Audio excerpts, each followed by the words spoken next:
This week's topic of the week is about gifts of property in your will, and I'm talking about specific gifts of land or property that you own.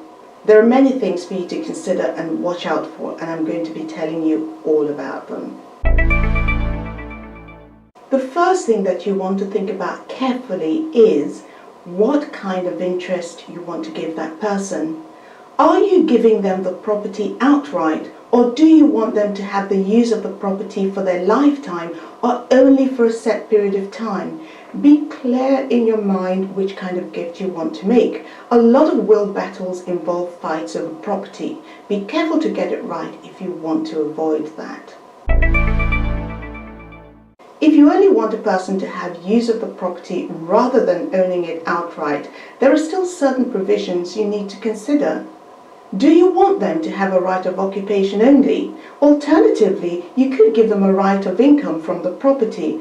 I will explain the distinction between the two.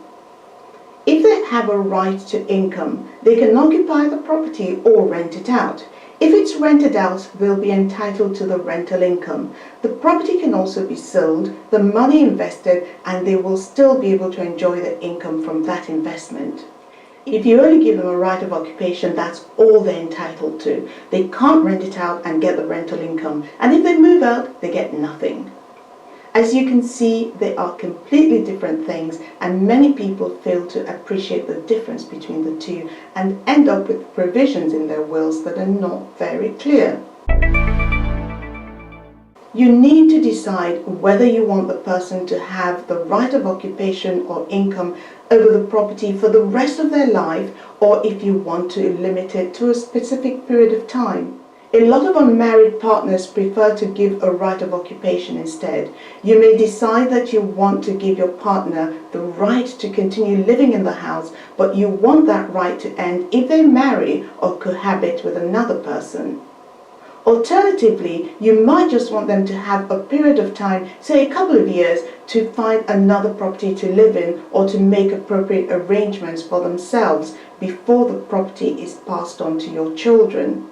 This type of provision tends to be used more commonly where there are children from a previous relationship. It will ring-fence the property for them so they get it eventually.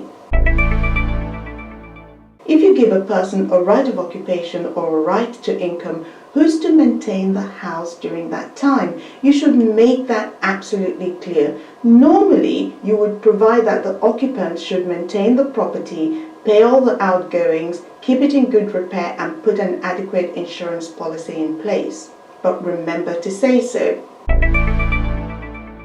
Another thing about right of occupation is the household effects. If you don't specify that the gift includes the household effects, such as furniture and fittings, then the beneficiary gets the house, but without its contents.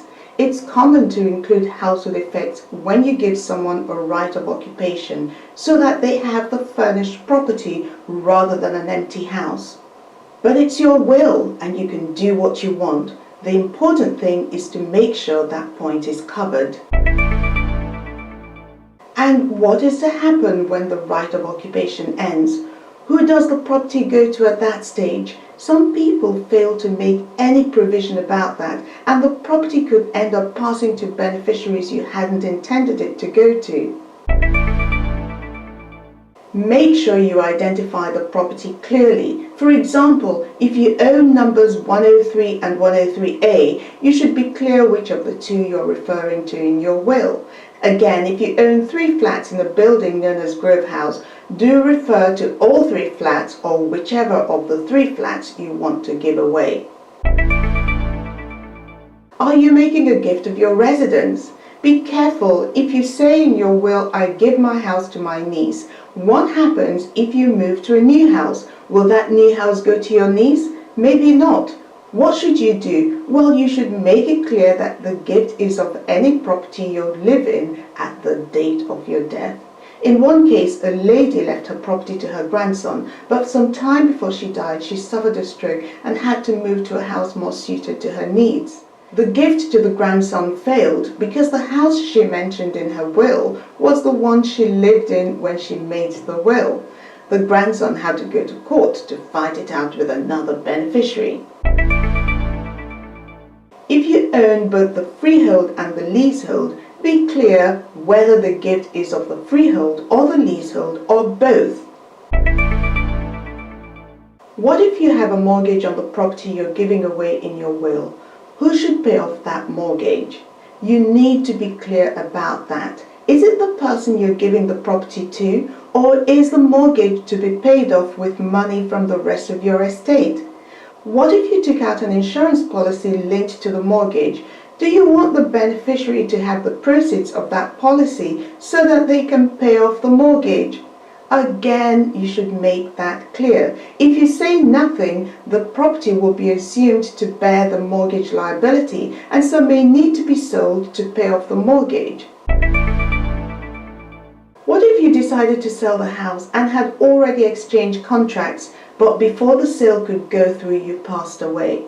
If you have entered into a contract to sell the house, is the beneficiary of your property under your will to get the proceeds of sale?